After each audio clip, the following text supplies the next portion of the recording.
মায়ের কাছে ছোট থেকেই শুনে আসছি নারায়ণের প্রসাদ পাওয়া নাকি অনেকটা ভাগ্যের ব্যাপার। ভাগ্যে থাকলে এই প্রসাদ পাওয়া যায় বা খাওয়া যায়। আর যখন এই প্রসাদ তোমার ভাগ্যে থাকবে, কোথাও না কোথা থেকে ঠিক জুটে যাবে এই প্রসাদ। আর সত্যি বলছি, বিশ্বাস করো, সেইটাই হয়েছে আমাদের সাথে। কোথাও না কোথা থেকে ঠিক জুটে গেছে। গত পূর্ণিমা ছিল বুদ্ধ পূর্ণিমা। আর সেই পূর্ণিমাতে আমরা ভেবেছিলাম আমরা পুজো দেব। কিন্তু মা যেহেতু সবে অপারেশন হয়েছে, আর আমিও একা একা হাতে রান্না বান্না পুজো সবটা সামলে উঠতে পারবো না, তাই আর দেওয়ার সাহস করে উঠতে পারিনি।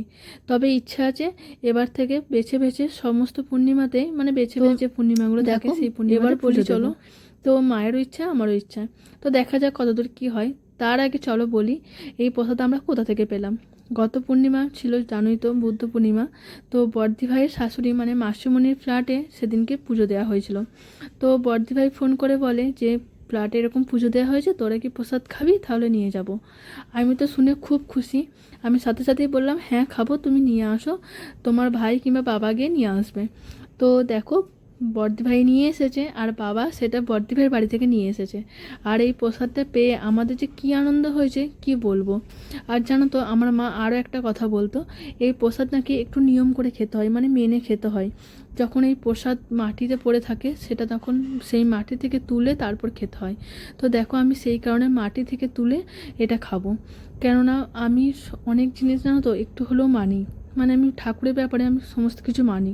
তো চলো তোমাদেরকে বলি প্রসাদে কী ছিল। প্রথমেই ছিল সিন্নি, যেটা একদমই অসম্পূর্ণ পুজো, নারায়ণ পুজো সিন্নি ছাড়া।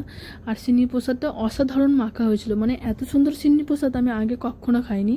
এখানে ছিল খেজুর, মানে সমস্ত রকম ফল, কাজু, কিশমিশ, অনেক কিছু ছিল। আর অনেক কিছু দিয়ে এত সুন্দর মাখানো হয়েছে কি বলবো। সাথে নারকেল কোড়াও ছিল কিন্তু। আর ভোগে ছিল খিচুড়ি আর হচ্ছে পনির আর মিষ্টি। এইটাই ছিল সেদিনকার প্রসাদ। আমরা পেয়ে তো খুবই খুশি। আর একটা কথা বলতো মা, নারায়ণের প্রসাদ খাওয়ার পর নাকি জল খেতে হয়। তোমরা কারা কারা এই নিয়মটা জানো অবশ্যই আমাকে জানিও। তো দেখো, মা আর বাবাকে ওই ঘরে দিয়ে এসে আমি আমার ঘরে চলে এসেছি প্রসাদটা এখন রিল্যাক্সে খাবো বলে। আমার তো খুব আনন্দ হয়েছে এই প্রসাদটা পেয়ে। চিনিটা খাওয়া গেছে, এখন ভোগটা খাবো। সত্যি বলছি, জানো তো, ভাগ্যে না থাকলে কোনো কিছু সম্ভব নয়, এটা আমি এখন মানি। সত্যি বলছি,